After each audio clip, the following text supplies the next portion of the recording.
நம்ம ஆல்ரெடி இஸ்ரேலுக்கும் ஈரானுக்கும் இருக்கிற பிரச்சனை பற்றி ஒரு வீடியோவில் பேசியிருந்தோம். பட் இன்னைக்கு நிலவரம் இன்னும் காம்ப்ளிகேட் ஆகிருக்குது. நாளுக்கு நாள் இஸ்ரேல் உலகத்தில் இருக்கிற எல்லா நாடுகள் மேலேயும் ஒரு மிகப்பெரிய அழுத்தத்தை கொடுத்துட்டு இருக்குது, ஒரு மிகப்பெரிய கண்டிஷனை வச்சிருக்குது, இன்க்ளூடிங் இந்தியா மேலே. இந்த கண்டிஷனுக்கு நீங்கள் ஒத்துக்கிட்டீங்கன்னா நான் ஈரான் அடிக்க மாட்டேன், நீங்கள் இந்த கண்டிஷனுக்கு ஒத்துக்கலைன்னா ஈரான் அடிக்கிறதுக்கான உரிமை எங்ககிட்ட இருக்குது. லிட்டரலா உலகத்தில் இருக்கிற எல்லா தலைவர்களும் இஸ்ரேல் ஈரான் அடிச்சிடக்கூடாதுங்கிறதுக்காக யோசிச்சுட்டு இருக்காங்க. நிறைய பேர் இப்போ இங்கிலாண்டோட ஃபாரின் மினிஸ்டர் நினைக்கிறேன், அவரெல்லாம் அங்கே போய் இறங்கிட்டார், இஸ்ரேலே இறங்கி பேச்சுவார்த்தை நடத்திட்டு இருக்காரு. ஜெர்மன் மினிஸ்டர்ஸ் அங்கே போய் பேச்சுவார்த்தை நடத்திட்டு இருக்காங்க. நெத்தன்யாஹூ இஸ்ரேலோட ஹெட் கிட்ட தயவு செஞ்சு அடிச்சிடாது, இது ஒரு பெரிய பிரச்சனையாகும், பெட்ரோல் விலை உலகம் ஃபுல்லா ரைஸ் ஆகும், கடல் போக்குவரத்து கம்ப்ளீட்டா ஸ்தம்பிச்சு போகும். உங்களுக்கு ஆல்ரெடி தெரியும், ஒரு இந்தியன்ஸ் நிறைய பேர் இருக்கக்கூடிய ஒரு கப்பலை ஈரான் பிடிச்சே வச்சுட்டாங்க. 17 இந்தியன்ஸ் என்ன ஆனாங்கன்னு நம்மளுக்கு பயமா இருக்குது. ஸோ அங்கே பிடிச்சி வச்சிருக்காங்க.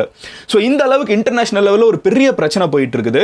இப்போ லேட்டஸ்ட் நெத்தன்யாஹூ வச்சிருக்கிற அந்த ஒரு கண்டிஷன் என்ன, இந்த ஒரு கண்டிஷனுக்கு நீங்கள் ஒத்துக்கோங்க, மேபி நீங்கள் சொல்றதை நான் கேட்பேன். ஆனால் நீங்கள் ஒத்துக்கலைன்னா நான் மறுபடியும் ஈரான் அடிப்பேன் அப்படின்னு சொல்லிட்டு இஸ்ரேல் சொல்லியிருக்காங்க. ஈரான் அடிச்சா ஈரான் பதிலுக்கு அடிப்பாங்க, அண்ட் ஈரான் தனியாக அடிக்க மாட்டாங்க. ஈரானுக்கு சப்போர்ட் அங்கே சுற்றி இருக்கிற அரபு உலகத்தில் இருக்கிற நிறைய அமைப்புகள் சேர்ந்து இஸ்ரேல் அடிக்கும். இஸ்ரேல இத்தனை ஈரானியன்ஸும் இத்தனை இஸ்லாமிய அமைப்புகளும் அங்கே இருக்கிறவங்க எல்லாம் சேர்ந்து அடிக்கிறப்போ வெஸ்டர்ன் கண்ட்ரீஸுக்கும் அந்த வெஸ்டர்ன் பவர்ஸ்க்கும் வேறு வழி இல்லை, அவங்க வேறு வழியே இல்லாமல் சப்போர்ட் பண்ணுறதுக்கு அவங்களும் இறங்க வேண்டியது வரும். கொஞ்சம் கொஞ்சமாக ஈஸியாக பேசி முடிக்கக்கூடிய ஒரு விஷயம் நாளுக்கு நாள் பூதாகரமாகி பெருசாக வெடிக்கிறதுக்கு வாய்ப்பு இருக்குது. ஸோ என்ன நடந்துட்டு இருக்குது இஸ்ரேல் அண்ட் ஈரானில் டீட்டெயில்டாக பார்க்க ஆரம்பிப்போம். இது எல்லாத்துக்கும் நடுவில் ஒரு குரலை நம்ம மறந்துட்டோம். காசா அப்படின்னு சொல்லப்படக்கூடிய இந்த ஒரு ஸ்ட்ரிப்பை பற்றி நம்ம ரொம்ப நாளுக்கு முன்னாடி பேச ஆரம்பித்தோம். இன்ஃபேக்ட் அங்கே இருக்கிற பொதுமக்கள் ரொம்ப பாதிக்கப்பட்டு இருக்காங்கன்னு. காசாவில் இப்போ என்ன நடந்துட்டு இருக்கு, அங்கே இருக்கிற மக்கள் எவ்வளோ பாதிக்கப்பட்டு இருக்காங்க, மாசக்கணக்காக சாப்பாட்டுக்கு வழி இல்லாமல் தண்ணிக்கு வழி இல்லாமல் எவ்வளோ கஷ்டப்பட்டு இருக்காங்க, எல்லாத்தையும் பார்க்க ஆரம்பிப்போம். ஹலோ எவ்ரிவான், நான் Madan Gowri and hello my dear MG squad.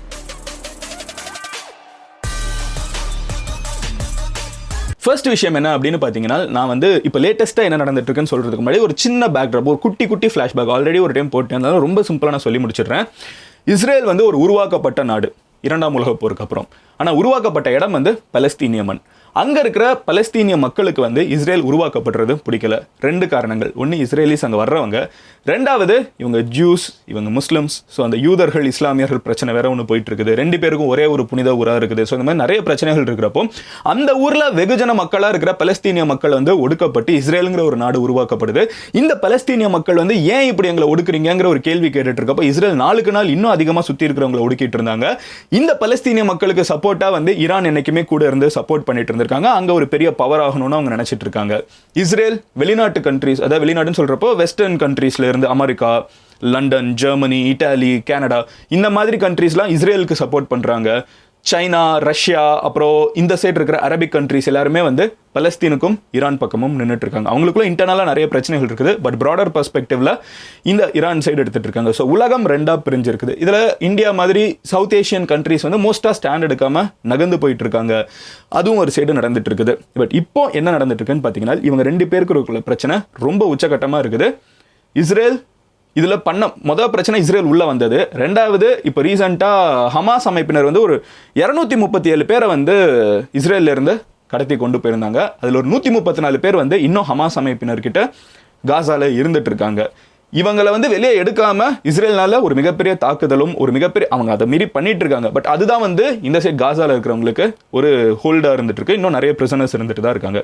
இந்த நேரத்துக்கு நடுவில் என்ன ஆகுதுன்னு பார்த்தீங்கன்னா, இது இப்படியே விட்டா பத்தாது, இதுக்கு பின்னாடி யார் இருக்காங்க, நான் அவங்களை அடிக்கிறேன்னு சொல்லிட்டு இஸ்ரேல் ஒரு இன்டர்நேஷனல் ரூலை உடைக்கிறாங்க. எந்த நாட்டோட எம்பசியுமே இன்னொரு நாடு தாக்கக்கூடாது. ஆனால் அந்த மாதிரி ஈரானோட எம்பசி ஒன்றை இஸ்ரேல் தாக்குறாங்க. இது இன்டர்நேஷனல் லா பிரேக்கான்னு கேட்டிங்கன்னா 100% கரெக்ட். இந்த பிரச்சனையில் யார் மேலே தப்பு இருக்குன்னு கேட்டிங்கன்னா இஸ்ரேல் மேலே தான். இஸ்ரேல் இதை உடைக்கிறாங்க. பதிலுக்கு ஈரான் இருந்துக்கிட்டு ரம்ஜான் காலகட்டம்ங்கிறதுனால உடனே அடிக்க முடியாது, ரம்ஜான் முடியட்டுங்கிறதுக்காக காத்துட்டு இருக்காங்க. முடிஞ்ச உடனே பதிலுக்கு ரம்ஜான் முடிஞ்ச உடனே ஆயிரக்கணக்கான ட்ரோன்ஸ் இது மேலே இறங்குது, இஸ்ரேல் மேலே இருக்குது, ஆயுதம் கொண்ட ட்ரோன்ஸ். இதுக்கு பின்னாடி ரஷ்யன் பேக்கப்பும் இருக்குன்னு சொல்லிட்டு ரொம்ப ஸ்ட்ராங்காக பேசுகிறாங்க. பட் டெக்னாலஜிக்கலாக ரொம்ப பெரிய தாக்குதலை ஈரான் இஸ்ரேல் மேலே பண்ணுறாங்க. இஸ்ரேல் என் மேலே காயமே படல, நான் எல்லாத்தையுமே அடிச்சு நகர்த்திட்டேன், 99% என் மேலே காயமே படல, என்கிட்ட அயன் டோம் இருக்குதுன்னெலாம் பேசினாலும் நிறைய இடங்களில் தாக்குதல் நடந்திருக்குது, நிறைய பாதிப்புகள் இருக்குது. கீழே விழுந்தாலும் மீசையில் மண் ஓட்டுறதுக்கு இஸ்ரேல் பயந்துக்கிட்டு ஒத்துக்காமல் தள்ளி போயிட்டு இருக்காங்க. மானந்தான் பெருசுன்னு சொல்லிட்டு இருக்கதான் இன்டர்நேஷனல் கன்சர்ன். இது முதல்ல இஸ்ரேல் மூடி மறைக்க ட்ரை பண்ணாலும் கொஞ்சம் ஆப்வியஸ் ஆகுது, இஸ்ரேல் அடி வாங்கிட்டாங்க ஈரான் கையில் அப்படிங்கிறது. இப்போ அந்த ஈகோ பேட்டில், அதே நேரத்தில் நெத்தன்யாஹூ இஸ்ரேலோட ஹெட் இருக்கார்ல, அவருக்கு இன்டர்னலாக இஸ்ரேல் இஸ்ரேலுக்குள்ள நிறைய அரசியல் பிரச்சனைகள் இருக்குது. அவர் ஆட்சியில் நீடிக்கணும்னால், உள்நாட்டில் இருக்கிற மக்களுக்கே நிறைய பேருக்கு நெத்தன்யாஹுவை பிடிக்கல இந்த மாதிரி ஒரு காலகட்டத்தில். அவர் ஆட்சியில் நீடிக்கணும்னால் அங்கே இருக்கிற மக்களை ஒன்று சேர்க்கணும். ஜென்ரலாக ஒரு நாட்டில் இருக்கிற மக்களை ஒன்று சேர்க்கறதுக்கு எதிரியை கை காமிச்சு அவன் கூட சண்டை போட விடுறது வந்து ஒரு நார்மலான பாலிசி. இந்த மாதிரி அரசியல்வாதிகள் உலகம் ஃபுல்லாக யூஸ் பண்ணியிருக்காங்கிறது நம்ம பல தடவை பார்த்துருக்கோம். அதே இது நெத்தன்யாஹு என்ன பண்ணுவாருன்னு நம்பப்படுதுனால், இன்டர்நேஷனல் லெவலில் இப்போ அடிச்சிட்டாங்கல்ல, இப்போ பதிலுக்கு வந்து இவங்க தான் ஆரம்பிச்சாங்க. இவங்க ஒன்று அவங்க ஒன்று, ஸ்கோர் ஈக்குவல் தான். ஆனால் அவன் ஒன்று அடித்ததை பெருசாக பேசி பதிலுக்கு மறுபடியும் இஸ்ரேல் அடித்தாங்கனால், ஈரான் ஆல்ரெடி சொல்லிட்டாங்க, நீ என்னை அடித்த, நான் பதிலுக்கு ஒன்று அடிச்சிட்டேன், ஆனால் நீ மறுபடியும் என்னை அடிச்சேன்னா நான் சாதாரணமாக இருக்க மாட்டேன், சும்மா இருக்க மாட்டேன், நீ நினைக்கிறத விட 3-4 மடங்கு அதிகமாக உன் மேலே அடி விழுங்கிறது வந்து ஈரான் ஆல்ரெடி சொல்லிட்டாங்க. சொன்னது மட்டும் இல்லாமல் அமெரிக்கா கிட்ட நீ நடுவில் வராது, இது எனக்கும் அவனுக்கும் இருக்கிற பிரச்சனை, உன்னைய வச்சு தான் இவங்களை ஆடிட்டு இருக்கான், நேராக என் கூட அவன் மோதவே முடியாது, உன்னைய வச்சு உன் ஆயுதத்தை வச்சு உன் பிரச்சனையில் தான் நீ வந்து தேவையில்லாமல் எங்கள் பிரச்சனைக்குள்ள வராதாங்கிறத ஈரான் வந்து டேரெக்டாக அமெரிக்கா கிட்டேயும் சொல்லிட்டாங்க.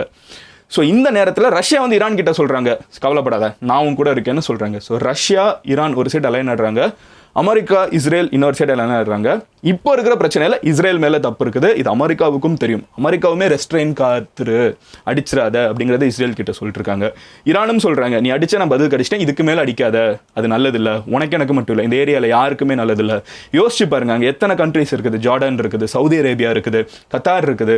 ஸோ நிறைய கண்ட்ரிஸ் அந்த ஏரியாக்குள்ளே இருந்துட்டு இருக்காங்க. அங்கே ஏகப்பட்ட இந்தியன்ஸ் வேலை பார்த்துட்டு இருக்காங்க. இன்ஃபேக்ட் கோடிக்கணக்கான இந்தியன்ஸ் வந்து அங்கே வேலை பார்த்துட்டு இருக்காங்க. 9 மில்லியன் பாசிச்சேன். ஸோ 90 லேக் பீப்புள் வந்து இந்தியன்ஸ் வந்து இந்த மிடில் ஈஸ்ட்டில் வேலை பார்த்துட்டு இருக்காங்க. அத்தனை பேருக்கும் பிரச்சனை, அத்தனை பேருக்கு வேலை போக வாய்ப்பு இருக்குது. பெரிய பிரச்சனை இது வெடிச்சிச்சுன்னா அத்தனை பேருமே வந்து அட்லீஸ்ட் கொஞ்ச நாளுக்காவது ஒரு நார்மல் லைஃப் வாழ முடியாத ஒரு பிரச்சனை வரலாம். அத்தனை பேருமே இந்தியாவுக்கு திருப்பி வரலாம், அவங்க வந்துட்டு போகிறது கட் ஆகலாம், பிஸ்னஸ் அதிகமாக பாதிக்க வாய்ப்பு இருக்குது. இந்த மாதிரி நிறைய பிரச்சனைகள் இருக்குது. ஸோ எல்லாருமே சொல்கிறது இஸ்ரேல் கிட்ட ஹேவ் ரெஸ்ட்ரெயின், அடிச்சிடாத, பொறுமை காத்துரு அப்படிங்கிறது தான். ஆனால் இஸ்ரேலுக்கு வந்து ஈகோ பிரச்சனை, நெத்தன்யாஹுக்கு ஆட்சியில் நீடிக்கணும், மக்கள் சப்போர்ட் வேணும். ஸோ நெத்தன்யாஹு ஒரு வேளை அடிச்சுட்டு வரவங்கிற பயம் வந்து உச்சகட்டமாக இருக்கிறத வச்சு தான் நம்ம லாஸ்ட் வீடியோ மேக் பண்ணியிருந்தோம். அது அப்புறம் என்னதுன்னு பார்த்தீங்கன்னா, இன்டர்நேஷனல் லெவலில் ஜெர்மன் மினிஸ்டர்ஸ் உள்ளுக்குள்ளே போய் இஸ்ரேலில் இறங்குறாங்க, இட்டாலியன் மினிஸ்டர்ஸ் இஸ்ரேலில் போய் இறங்குறாங்க, அமெரிக்கன்ஸ் ஆல்ரெடி அங்கே இருக்காங்க, அமெரிக்கா ஆயுதப்படை எல்லாமே இஸ்ரேல் கூட இருக்குது.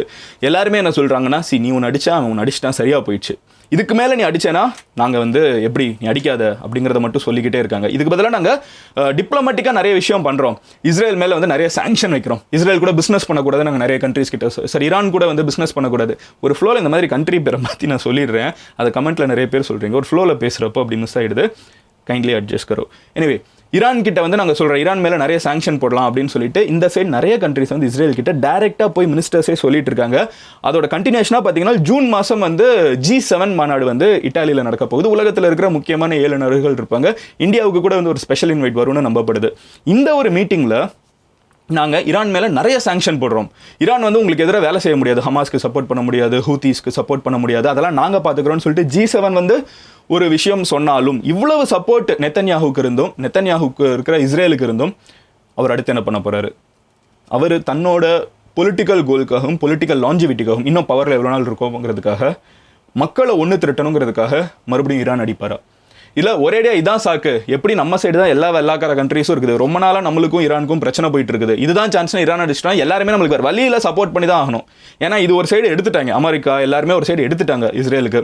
கண்டிப்பாக அந்த சைடு இஸ்ரேலி யூதர்கள்லாம் வந்து இறந்துட்டு இருக்கிறத பார்த்துட்டு இருக்க போகிறது கிடையாது, சப்போர்ட்டுக்கு வருவாங்க, வேறு வழி இல்லாமல் அடிச்சிடுவோமா அப்படிங்கிற டெசிஷன் வந்து இப்போ நெத்தன்யாஹு கையில் இருக்குது. இதுக்கு நடுவில் இந்தியன்ஸ் நிறைய பேர் மாட்டிகிட்டு இருக்காங்க. இந்தியன்ஸ் எங்கே மாதிரி இங்கே வந்தாங்கன்னு கேட்டிங்கன்னா இருக்காங்க. நான் சொல்கிறேன், இந்தியா வந்து 2 கண்ட்ரிக்கு நடுவுலையும் மாற்றிட்டு இருக்குது. நம்மளுக்கு வந்து ஈரானும் ஃப்ரெண்டு, இஸ்ரேலும் ஃப்ரெண்டு, அது வேறு பிரச்சனை. பட் அதில் ஸ்பெசிஃபிக்காக நீங்கள் பார்த்தீங்கன்னா இந்தியன்ஸ் அதிகமாக இருக்கக்கூடிய ஒரு பர்டிகுலர் ஷிப், இது ஒரு போர்ட்டுகீஸ் ஃப்ளாக் பண்ண ஒரு பர்டிகுலர் ஷிப்பு, இது வந்து ஆனால் ஓன் பண்ணுறது ஒரு இஸ்ரேலி. இந்த ஷிப்பு வந்து யுனைடெட் அரப் எமிரேட்ஸ்ல இருந்து இந்தியாவுக்கு கடல் வழியாக வந்துட்டு இருக்குது. வந்துட்டு இருக்கிற வழியில் வந்து ஈரான் வந்து அதை பிடிச்சி வச்சுட்டாங்க. ஈரான் ஏன் பிடிக்கிறாங்க? ஈரான் வந்து உனக்கு எனக்கும் பிரச்சனை, நீ ஒரு இஸ்ரேலி கப்பல், அதாவது ஓனர் வந்து இஸ்ரேலி, நீ எப்படி ஏன் வாட்டர்ஸ்குள்ளே வரலான்னு சொல்லி பிடிச்சி வச்சுட்டாங்க. அந்த கப்பல் என்ன சொல்கிறாங்க, நாங்கள் இன்டர்நேஷனல் வாட்டர்ஸில் தானே போயிட்டு இருக்கோம், நான் ஓன் நாட்டுக்கு தண்ணிக்குள்ளே வரலையே அப்படின்னு சொல்கிறாங்க. பட் இதுக்கு நடுவில் மாட்டிட்டு இருக்குது யார்? 17 இந்தியன்ஸ் உள்ளுக்குள்ளே இருக்காங்க. இந்த இந்தியன்ஸ் எப்படி மீட்டு கொண்டு வரதுங்கிறது வந்து இந்தியன் கவர்மெண்ட்டுக்கு ஒரு பெரிய தலைவலியாக இருந்துட்டு இருக்குது. இந்தியாவோட எக்ஸ்டர்னல் அஃபேர்ஸ் மினிஸ்டர் ஜெய்சங்கர் வந்து ஈரானோட டச்சில் இருக்காரு, நாங்கள் மீட்டு கொண்டு வந்துருவோம்லாம் பேசிட்டு இருக்காங்க. பட் லிட்டரலாக 17 இந்தியன்ஸ் வந்து சம்மந்தமே இல்லாமல் நடுவில் மாட்டிட்டு இருக்காங்க. இது பெரிய பிரச்சனையாச்சுன்னா இந்த மாதிரி போயிட்டு வர்ற கப்பலாக இருக்கட்டும், போயிட்டு வர கச்சா எண்ணெயாக இருக்கட்டும், out of which we take all these petrol, diesel, இதோட விலை இந்தியாவில் ஏறுறது மட்டும் இல்லை, உலகம் ஃபுல்லாக ஏறுறதா இருக்கட்டும், அங்கே வேலை பார்த்துட்டு இருக்காங்க. இது யோசிச்சு பாருங்க, இவங்கெல்லாம் யார் வேலை பார்த்துட்டு இருக்காங்க? இந்த கண்ட்ரிஸ் பிரச்சனைக்கு உங்களுக்கு சம்மந்தம் இருக்கா? எதுவுமே கிடையாது. இவங்க இருக்கிறவங்க பொதுவாக கப்பலில் வேலை பார்த்துட்டு இருக்கிற இந்தியன்ஸ். ஆனால் இந்த மாதிரி வேலைகள் அதிகமாக பண்ணக்கூடியவங்க இந்தியன்ஸாக தான் இருக்காங்க. அப்போ டேரெக்டாக அஃபெக்ட் ஆவாங்க. அந்த கப்பலில் போயிட்டு வர குட்ஸ் இருக்குல்ல, அதை வாங்குறது ஒரு இந்தியன் கம்பெனி. அப்போ அந்த கம்பெனி வந்து பாதிக்கப்படும். இந்த மாதிரி எக்ஸ்போர்ட்ஸு, இம்போர்ட்ஸு, அங்கே வேலை பார்த்துட்டு இருக்கிறவங்க, ஃப்ளையிங் ஸ்பேஸ் வந்து நிறைய இடத்துல க்ளோஸ் ஆகி வச்சிருந்தாங்க இமீடியட்டாக பிரச்சனை நடந்தவுடனே. அப்போ நிறைய இடங்களில் வந்து ஃப்ளைட்டு போக்குவரத்து ரத்து ஆகுது, ஈஸியாக வீட்டுக்கு போயிட்டு வர முடியாது. இந்த மாதிரி பல பிரச்சனைகள் வந்து 2 கண்ட்ரி சண்டை போட்டால் இருக்கும். உக்ரைனுக்கும் ரஷ்யாவுக்கும் டைரெக்டாக பார்டர் இருக்குது, அவங்க சண்டை போடுறத விடுங்க. But in this case right, ஈரானுக்கும் இஸ்ரேலுக்கும் பார்டர் கிடையாது. ரெண்டுக்கும் நடுவில் நிறைய கண்ட்ரிஸ் இருக்குது. அண்ட் நிறைய கண்ட்ரிஸ் அந்த ஏரியாவுக்குள்ள கொஞ்சம் கொஞ்சம் இருக்குது. அதில் நிறைய இந்தியன்ஸ் இருக்காங்க. ஸோ தெரிஞ்சோ தெரியாமலோ இந்தியன்ஸ் பல பேர் இதனால பாதிக்கப்படுவாங்க. இந்தியாவுக்கு பெஸ்ட் விஷயம் என்னன்னு பார்த்தீங்கன்னா இந்த போர் நடக்காமல் இருக்கிறது தான். உலகத்துக்கு பெஸ்ட் டெசிஷன் எதுன்னு பார்த்தீங்கன்னா இந்த போர் நடக்காமல் இருக்கிறது தான். இந்த காரணங்களே இல்லைனாலும் போர் என்றைக்குமே நடக்காமல் இருக்கிறது நல்ல விஷயம். அதை நோக்கி தான் எல்லாருமே சப்போர்ட் பண்ணணும். ஆனால் நெத்தன்யாஹூ என்ன டிசைட் பண்ணுவாருங்கிறத பொறுத்திருந்து பார்ப்போம். நீங்கள் நெத்தன்யாஹூவோட மைண்ட் எப்படி ஒர்க் ஆகும்னு நினைக்கிறீங்க? நீங்கள் ஒரு சின்ன ப்ரெடிக்ஷனை இங்கே கமெண்ட் செக்ஷனில் விடுங்க. நீங்கள் சொல்கிறது நடக்குதா இல்லையான்னு நம்ம பார்ப்போம். இந்த பிரச்சனை எப்படி முடியும்னு நீங்கள் நினைக்கிறீங்க அதை கமெண்ட்டில் சொல்லுங்கள். நாளைக்கு நான் உங்களோட வீடியோவில் பார்க்குறேன். Until then, bye, Madan Gauri, signing off here. Love you all, take care, bye. Cheers and cheese.